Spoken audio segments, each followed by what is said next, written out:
Let's learn trigonometry. So for trigonometry, first thing is Pythagoras theorem. So you have a right angle triangle here.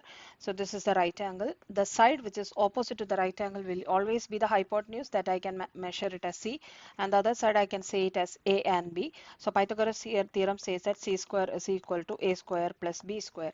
So in a question, they might give you a right angle triangle here, and they might give you two sides, like for example 3 and 4. You will have to find the third side. So see which is that side, that is hypotenuse or the longest side, and then you can use this formula and then you can find the values. The second thing what you have to learn in trigonometry is the sine, cos and tangent ratio. So you know that sine A is equal to opposite side by hypotenuse, and cos A is equal to adjacent side by hypotenuse, and tan A is equal to opposite side over adjacent side. So the formula for this is SOH. This is like so CAH ka TOA, TOA. So this is an easy formula to remember. SOHCAHTOA. Okay, SOHCAHTOA, if you remember, you will be able to remember this without any fail. Then you can find the values of sine using the calculator. So if I want to find the values of sine 34 or something like that, you put it into the calculator. There is a sine function. So if you put sine and 34, you will get the answer as 0.9952, etc.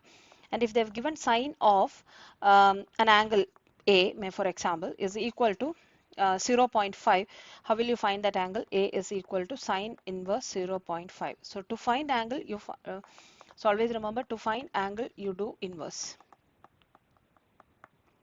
Okay. Now, okay, I forgot to explain this sine, cos and tan. So let me just do it here. So if you have a right angle triangle here, and this is the 90-degree right angle, and if I say this angle is A, okay, how will you find which is opposite, which is adjacent? So if you have this right angle triangle, this side which is opposite to this is called hypotenuse.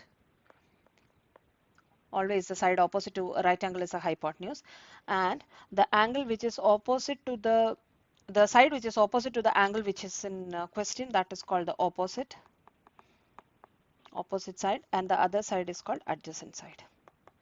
So if you use this method to find out, it is pretty easy for that. Okay, and then you have the sign of specific angles, like for example 30 degree, 45 degree and 60 degree. So sometimes they might ask you questions without, they will ask you to do without using a calculator, but I haven't seen that in state questions, but they can ask in maybe mock questions or something like that. So in that case you have to remember that in the formula book you have the measurements of all these angles, so you can just refer back to that and you can find the values of these angles. Okay, and there's one more thing which they might not ask in a junior set, but it's just good to know.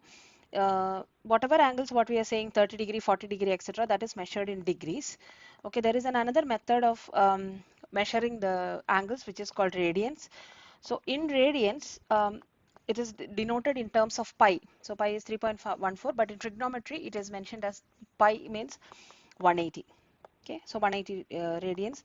Pi over 2 will again be 90 degree, and pi over 3 will be 60 degree, etc. I haven't seen them asking, but it's just good to know. We don't know what all they can ask.